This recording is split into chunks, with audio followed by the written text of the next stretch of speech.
మిత్రులారా, మనం నిన్నటి పాఠ్యాంశంలో వచ్చేసి సమాసాల గురించి తెలుసుకున్నాం కదా. సమాసం అంటే ఏంటి అని చెప్పాను అనమాట మీకు నేను. రెండు వేర్వేరు పదాల కలయికను సమాసం అని ఏకపదంగా ఏర్పడ్డాయి.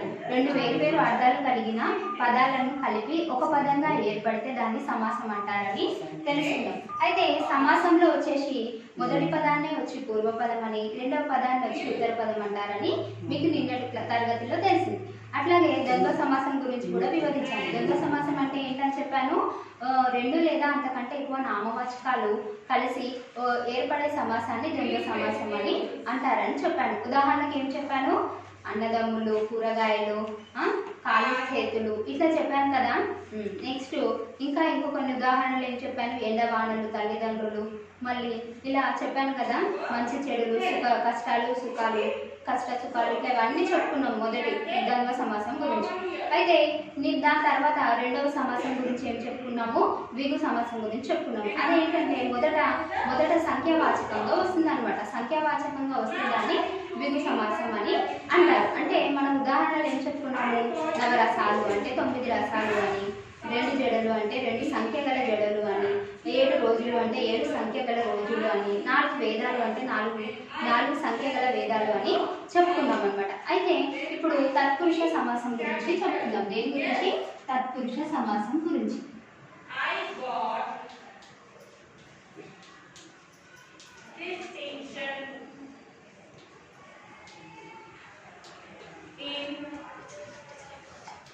తత్పురుష సమాసం గురించి చెప్పుకుందాం. ఇక్కడ విభక్తి ప్రత్యయాలు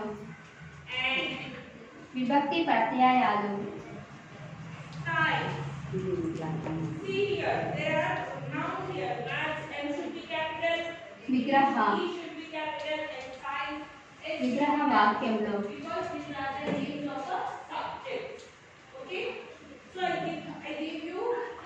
ఉపయోగించే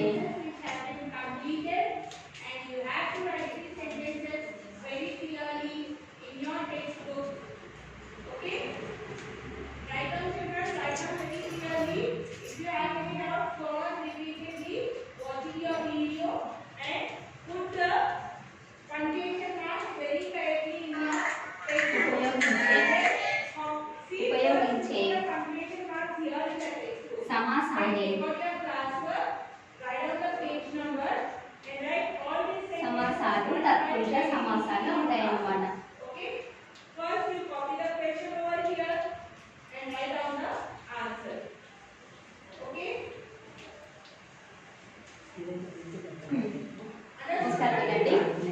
ఇక్కడ విభక్తి ప్రత్యయమాలను ఉపయోగించి విగ్రహ వాక్యంగా ఉపయోగించినట్లయితే దాన్ని ఏమంటారనమాట, తత్పురుష సమాసం. ఏంటో అవి చూద్దాం. మనము సమాస పదం ఏంటి, సమాసము, నెక్స్ట్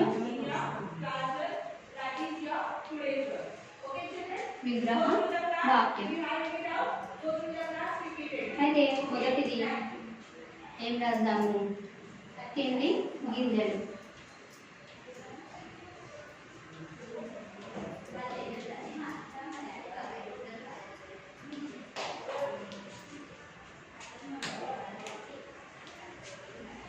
తిండి కొరకు గింజలు. నెక్స్ట్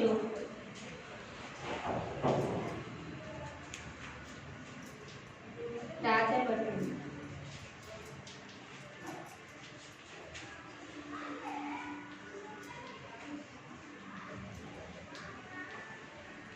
రాజా యొక్క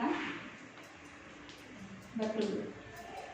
అయితే మనకు ఏదైనా ఒక సమాస పదం ఈ విధంగా ఇచ్చి దీనికి వచ్చేసి ఇప్పుడు తిండి గింజలు అంటే తిండి కొరకు గింజలు అని ఇట్లా రాసేదాన్ని విగ్రహ వాక్యం అంటారనమాట. ఇక్కడ రాజభటులు అంటే రాజు యొక్క భటుడు అని, యొక్క అని మధ్యలో వస్తుంది అనమాట. ఈ మధ్యలో రాసేదాన్ని ఏమంటారు, విగ్రహ వాక్యం అని అంటారనమాట. అయితే ఇప్పుడు విగ్రహ వాక్యాలు దాని గురించి మనము తెలుసుకుందాం మొత్తం.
మొదట ప్రథమ తత్పురుష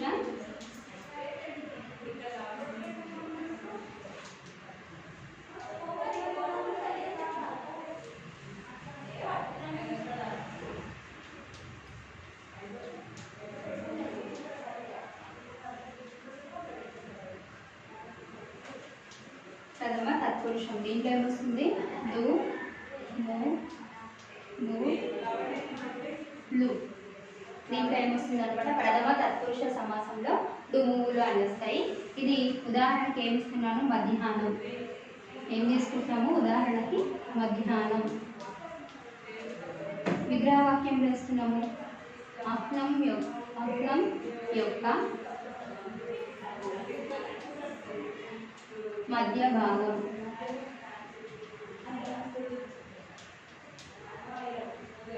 నెక్స్ట్ ద్వితీయ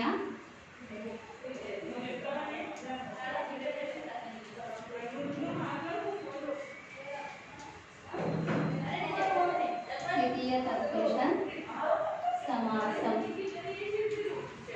ఇక్కడ నిన్ నున్ ల గురించి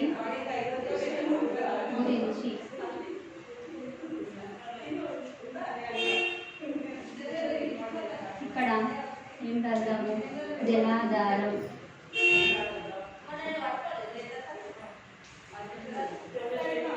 జలమును ధరించినది.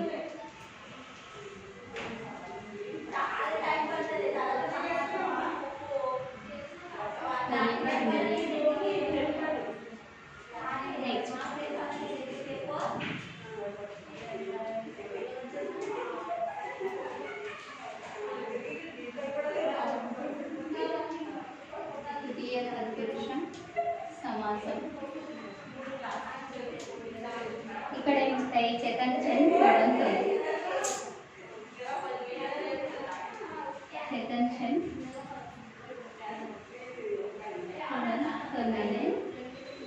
విభక్తులు వస్తాయి. ఇక్కడ బుద్ధిహీనుడు అని రాస్తున్నాను.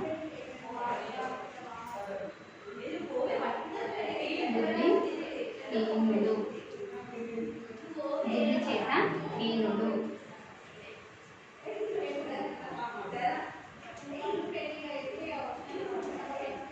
బుద్ధి చేత హీనుడు.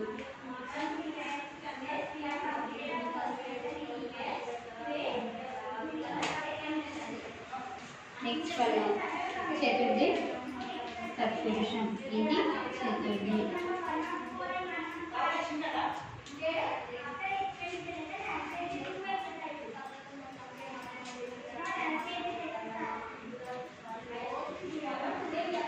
చతుర్థి తత్పురుషం. ఇక్కడ ఏమొస్తాయి కొరకు కై అనే విభక్తులు వస్తాయి. ఇక్కడ ఏం రాస్తున్నాము వంట కట్టెలు. ఏమని రాస్తాము వంట కొరకు కదా వంట చేయడానికి కదా వంట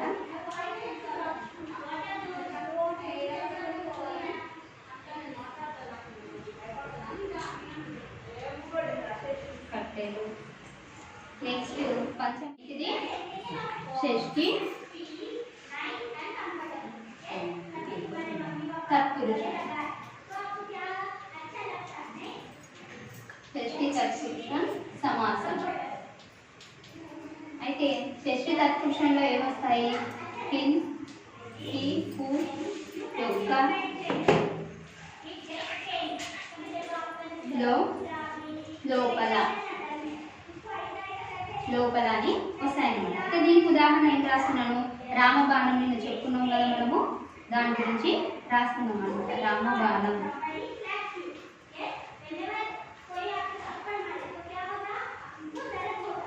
రాముని యొక్క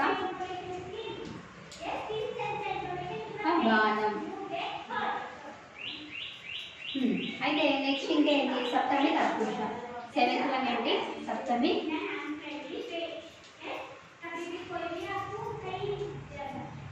తత్పురుష సమాసం.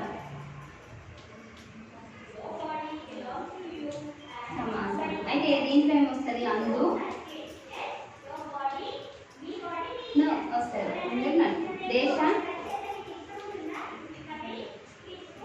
దేశభక్తి. అయితే మనం ఏం రాయొచ్చు? దేశము నందు భక్తి అని రాయొచ్చు కదా. దేశము నందు భక్తి. నెక్స్ట్ వన్ ఏంటి? నన్ తత్పురుష సమాసం. లాస్ట్ వన్ ఏంటి?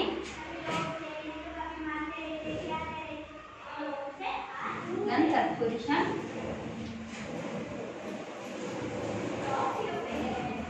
సమాసం. అయితే దీంట్లో ఏంటంటే నన్ అంటే వ్యతిరేకం అని అర్థం. ఏంటి? వ్యతిరేకం అని అర్థం. ఇది కానీ 8వ తరగతి విద్యార్థులకు మాత్రమే ఉంటుంది. ఉదాహరణకు అసత్యం అనుకోండి. ఏమొస్తుంది? సత్యం కానిది. ఏమొస్తుంది? సత్యం కానిది. అయితే చెప్పండి విద్యార్థులారా, మీకు వచ్చేసి ఇక్కడ తత్పురుష సమాసము రకాలు, నెక్స్ట్ విభక్తులు, ఉదాహరణలు, మళ్ళీ నెక్స్ట్ విగ్రహ వాక్యం ఎలా రాశాడో చూపించారు. అయితే మనకి ఇక్కడ ఏమంటున్నాడు? ప్రథమ విభక్తి. ప్రథమ అంటే ఫస్ట్ అనమాట, మొదటిది. మొదటి విభక్తిలో ఏముంటాయి? డు, ము, ఊళ్ళు. డు కామా, ము కామా, ఊ కామా, లు కామాలు ఉంటాయి. అయితే మనకి ఈ డు, ము, ఊలు అని వచ్చింది అనుకోండి, అది ప్రథమ తత్పురుషం అవుతుంది. అయితే 6వ తరగతిలో వచ్చేసి ప్రథమ విభక్తి అని ఉంది మీకు. అయితే మీరేం చేస్తారు? సేమ్ ఇదే ప్రథమ అని రాసేసి డు, ము, ఊలు ప్రథమ విభక్తి కిందకి వస్తాయి. అయితే మనం వాటిని ఎలా గుర్తించాలి అంటే మధ్యాహ్నం అనే ఒక పదం తీసుకున్నాం. తీసుకొని అహం యొక్క మధ్య భాగము. అహం యొక్క మధ్య భాగం అంటే ఒక రోజులో సగభాగము. ఇప్పుడు ఆఫ్టర్నూన్ అంటాం కదా, మధ్య భాగము. అయితే దీనికి ఏమని రాయొచ్చు? ఉదాహరణని ఇక్కడ పెడుతున్నాను చూడండి. ఏమని రాయొచ్చు? రాముడు. డు అని రాయొచ్చు కదా. ఈ డు అనే దాన్ని ప్రథమ విభక్తి కిందికి వస్తుంది. ఓకేనా విద్యార్థులారా? అర్థమైందా? నెక్స్ట్ రెండవది ఏమి ఇచ్చారు? ద్వితీయ. ద్వితీయ అంటే ఏంటి? రెండవ విభక్తి, రెండవ తత్పురుష సమాసము. అయితే నీనులను గురించి వచ్చే దానిని అని అనమాట. అంటే నీ వచ్చినా కానీ, నువ్వు వచ్చినా కానీ, లా వచ్చినా కానీ, గురించి కానీ, గురించి. ఇప్పుడు దేని గురించి అని చెప్తున్నాం? ఈ పుస్తకం గురించి చెప్తున్నాం. గురించి అని వచ్చింది అనుకోండి, మనం ఏమంటాం? అది ద్వితీయ తత్పురుష. ఏమంటాము? ద్వితీయ తత్పురుష సమాసం అని అంటాం. అయితే ఇప్పుడు నేను ఉదాహరణ ఏం తీసుకున్నాను? జలధారం అని తీసుకున్నాను. జలమును ధరించినది అని తీసుకున్నాను. జలమును ధరించింది ఎవరు?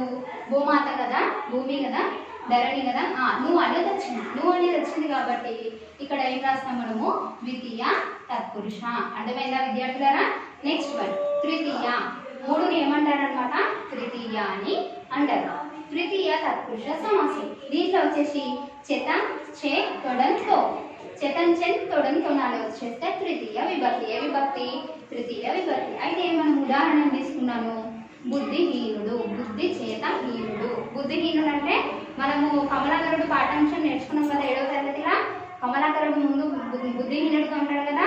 వాళ్ళ తండ్రి మందలించిన తర్వాత తనకి బుద్ధి వస్తుంది కదా, చదువుకోవాలని ఆసక్తి వస్తుంది కదా.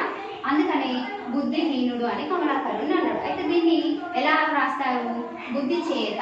అలా చేత అని వచ్చింది. చేత అని వచ్చింది కాబట్టి మనం ఎందులో వచ్చింది? విభక్తి వల్ల చేత అంటే ఫస్ట్ వన్ కదా, మొదటి వన్ వచ్చింది కదా. అందుకని దీన్ని బుద్ధి చేత హీనుడు అనేది ఏమైతుంది? తృతీయ తత్పురుష సమాసం. అర్థమైన విద్యార్థులారా? నెక్స్ట్ వన్ వచ్చేసి చతుర్థి తత్పురుష సమాసం. చతుర్థి అంటే ఏంటి? ఇది మొదటి దాన్ని ఒకటి అంటాము మనం మామూలుగా. ద్వితీయ అంటేనేమో 2, ఇది తృతీయ అంటేనేమో 3 అయిపోయింది కదా. మరి దీన్ని ఏమంటారు? 4 అనమాట. 4 ఏమంటారు? చతుర్థి. నా చతుర్థి పుత్రిక, నా ప్రథమ పుత్రుడు, నా ద్వితీయ పుత్రుడు అని అట్లా సంబోధిస్తారనమాట. అందుకని ఇది చతుర్థి అంటే 4 అని అర్థం అనమాట. 4వ దాంట్లో ఏమొచ్చింది? మనకి కొరకు కై అనేవి విభక్తులు వస్తాయి. కొరకు కై అనే విభక్తులు వస్తాయి కాబట్టి మనం ఉదాహరణ ఏం తీసుకున్న విగ్రహవాక్యం రాయడానికి వంట కట్టెలు తీసుకున్నాం. వంట కొరకు కట్టెలు కదా, వంట చేయడానికి కదా మనం కట్టెలు తీసుకుంటాం, ఊరికి కాదు కదా, వంట చేయడానికి కట్టెలు తీసుకున్నాం కాబట్టి వంట కొరకు కట్టెలు. కొరకు అనేది మళ్ళీ మనకి దేనికి వస్తుంది, చతుర్థి తత్పురుషము అనేది వస్తుంది. నెక్స్ట్ వన్ పంచమి అంటే ఏంటి, 5 కదా, పంచ పాండవులు ఇట్లా అంటారు కదా, పంచ పాండవులు అంటే 5 మంది పాండవులు అని అర్థం. అయితే పంచ అంటే 5 అన్నమాట. 5 దాంట్లో 5 పంచమి తత్పురుషంలో ఏమొస్తుంది, వలన, వల్ల, కంటే అనేది వస్తాయి అనమాట. అయితే మళ్ళీ నేను ఉదాహరణ ఏం తీసుకున్న విగ్రహవాక్యం రావడానికి దొంగ భయం తీసుకున్నాను. దొంగ వలన భయం, వల్ల వచ్చింది, దొంగ వల్ల భయం అనేది వస్తుంది అనమాట. అయితే వల్ల అనేది ఏమి వచ్చింది ఇక్కడ పంచమి విభక్తిలో వస్తుంది. నెక్స్ట్ షష్ఠి. షష్ఠి అంటే ఏంటి, 6 అనమాట. 6వ తత్పురుష సమాసం అని అర్థం. అయితే ఈ కు యొక్క లోపల అనేవి వస్తాయి అనమాట. వస్తే అది ఏమవుతుంది, షష్ఠి తత్పురుషం అవుతుంది. ఇక్కడ మనం ఉదాహరణ ఏం తీసుకున్నాం, రామబాణం తీసుకున్నాం. రామబాణంలో ఏంటి, యొక్క, రాముని యొక్క బాణం వస్తుంది కదా, యొక్క అంటే ఏంటనమాట, రాముని యొక్క బాణం. యొక్క అని వస్తే షష్ఠి తత్పురుష సమాసం. నెక్స్ట్ సప్తమి. సప్తమి అంటే 7వ అనమాట. 7వ సప్త సముద్రాలు అంటారు కదా, అందరు విన్నారు కదా ఎప్పుడైనా. సప్త సముద్రాలు అంటే 7 సముద్రాలు అని అర్థం. సప్తమి అంటే మనకి 7వ సంఖ్య. ఇది 7వ సంఖ్య సప్తమి తత్పురుష సమాసంలో ఏమొచ్చాయి, అందును నన్ను అనేది వస్తాయి అనమాట. అయితే దీనికి ఉదాహరణ ఏం తీసుకున్నాను, దేశభక్తి. దేశము నందు, నందు వస్తే భక్తి, దేశం నందు భక్తి వస్తే ఇక్కడ అందు ఉంది కదా, అందు అన్న నందు అన్న ఒకటే వస్తుంది అనమాట. అంటే దేశము నందు అట్లా స్పీడ్గా వచ్చేస్తే అందు అని వస్తుంది. అట్లా అందు అని వస్తే ఏమవుతుంది, సప్తమి తత్పురుషము అనేది అవుతుంది అనమాట. నెక్స్ట్ నన్ తత్పురుషం. ఇది మాత్రము 8వ తరగతి వాళ్ళకు మాత్రమే ఉంటుంది, మిగతా తరగతుల వాళ్ళకు ఉండదు అనమాట. అయితే 8వ తరగతి వాళ్ళకి నన్ అనేది ఏంటంటే, ఇది తత్పురుషం అంటే ఏంటంటే వ్యతిరేక పదం రాయడం ఖాళీ. ఇప్పుడు అసత్యం, సత్యం కానిది, మనం ఇప్పుడు ఏదైనా వ్యతిరేక పదం వచ్చింది అనుకోండి దానికి అది నన్ తత్పురుష సమాసం అవుతుంది. ఓకేనా విద్యార్థులారా, మీకు అర్థమైంది కదా. నెక్స్ట్ వచ్చేసి మనం దేని గురించి చెప్పుకుందామంటే, మనము ఇంతకుముందు పాఠ్యాంశంలో వచ్చి సమాపక అసమాపక క్రియల గురించి చెప్పుకున్నాము కదా, మీ అందరికి అర్థమైంది కదా. అయితే వాక్య రకాల గురించి చెప్పుకుందాం. అసలు వాక్య రకాలు అంటే ఏంటంటే, మనము వాక్య రకాలు వచ్చేసి 3 రకాలుగా ఉంటాయి. అవేంటివి, సామాన్య వాక్యము, సంక్లిష్ట వాక్యము, సంయుక్త వాక్యం అని 3 రకాలు ఉంటాయి. ఆ 3 రకాల గురించి ఇప్పుడు మనం కొద్దిగా తెలుసుకుందాం. సామాన్య వాక్యం అంటే ఏంటనమాట, ఏదైనా ఒక వాక్యాన్ని మామూలుగా మనం మాట్లాడడం. ఎట్లా మాట్లాడడం అనమాట, ఏదైనా ఒక వాక్యంగా మనం నడుస్తున్నాము, చేస్తున్నాము. ఇప్పుడు ఏదైనా పాఠం చదువుతున్నాము, ఉష పాఠం చదువుతుంది, అది మామూలుగా వాక్యం అంతే కదా, దానికి ఏం లేదు. ఉష చదువుతుంది, మురళి మంచి బాలుడు అనేవి ఒక సామాన్య వాక్యాలు. ఇంకా సంక్లిష్ట వాక్యాలు అంటే ఏంటనమాట, సామాన్య వాక్యాలు కూడా కలిపి ఇందులో ఉంటాయి. అయితే ఏంటంటే మనం ఆల్రెడీ ఇంతకుముందు తరగతిలో నేర్చుకున్నాం కదా, సంక్లిష్ట వాక్యం అంటే ఒక పదానికి ఒక హల్లో వచ్చి చేరుతుందని అట్లా వస్తాయి. అయితే ఇప్పుడు దేని గురించి చెప్తున్నాను, ఒక అబ్బాయి పేరు చెప్తాను చూడండి. శ్రీకాంత్ అని ఉంది. శ్రీకి రావత్ వస్తుంది కదా, శ్రీక్ అనేది ఇట్లా రావత్ అనేది వస్తుంది, శ్రీకాంత్ అని వస్తుంది. ఇట్లా శ్రీ ఇది వచ్చేసి సంక్లిష్ట వాక్యం కదా, ఆ వాక్యం తీసుకొని శ్రీకాంత్ అన్నం తిన్నాడు, శ్రీకాంత్ బడికి వెళ్ళినాడు, ఇట్లా వచ్చే వాక్యాన్ని సంక్లిష్ట వాక్యం అని అంటారు. సంయుక్త వాక్యం అంటే ఏంటి అంటే, 2 పదాలు, సామాన్య వాక్యము, సంక్లిష్ట వాక్యము 2 పదాలు కలిపి రాసామనుకోండి, అది సంయుక్త వాక్యం అవుతుంది. సంయుక్త అంటేనే మీకు అర్థమవుతుంది కదా, కలపడం, 2 పదాలని కలపడాన్ని సంయుక్త వాక్యం అని అంటారు. ఉదాహరణకు అనుకోండి, శ్రీకాంత్ అన్నం తిన్నాడు, శ్రీకాంత్ బడికి వెళ్ళాడు అనే వాక్యం ఇచ్చారు అనుకోండి, శ్రీకాంత్ అన్నం తిని బడికి వెళ్ళాడు అని వస్తుంది. ఓకేనా విద్యార్థులారా. లేదంటే ఇంకో కొన్ని ఉదాహరణలు ఏంటంటే, విమల వంట చేస్తుంది, విమల పాటలు పాడుతుంది. విమల వంట చేస్తూ పాటలు పాడుతుంది అనమాట. సామాన్య వాక్యం ఏంటి, విమల వంట చేస్తుంది, విమల పాటలు పాడుతుంది, 2 ఉన్నాయి. అయితే విమల వంట చేస్తూ పాటలు అనేది పాడుతుంది అనేది మనము సంయుక్త వాక్యంగా రాయాలి. ఓకేనా విద్యార్థులారా. ధన్యవాదాలు విద్యార్థులారా.